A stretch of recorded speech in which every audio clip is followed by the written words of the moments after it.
At dahil nga guys, Sunday ngayon, nandito kami ngayon at umattend kami ng 11 service dito sa Victory Church. Plaridel dito ito sa guys, sa Banga, Plaridel. So tatlo nga pala guys yung service nito. Mayroong 7 a.m., 11 at 4 a.m. Ay 4 p.m. So guys, kung saan ka conveniente, pwede ka mag-attend. Kami nga dahil mas convenient kami dun sa 11 a.m. service, kaya yan 11 kami. So, yan guys, nag-start na yung gawain. At actually guys, itong gawain na to ay full gospel ito. Yung sa mga explain ng mga Bible verse, tapos gawain prayer. So, tumatagal lang to guys ng mga 1.5 oras. Tapos guys, okay na, yung 1.5 oras lang. Kaya nga guys, yan, pauwi na kami. So, ito air condition siya kaya komportable din naman.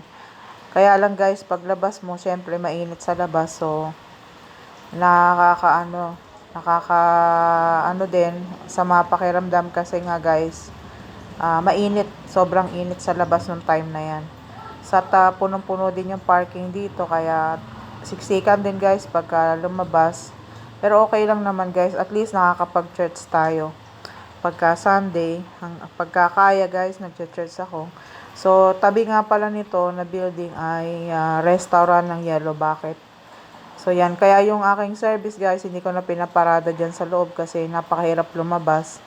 So, sa highway ko na lang nilalagay yung tricycle. So, madali lang makalabas. So, yan. Sabay-sabay. Kita nyo naman guys, punong-puno yung parking. At para lang kaming dumadaan sa eskinita. So, okay lang naman. Sandali lang yan. Makakaalis na lahat. Bigayan lang ba guys? So, ganyan.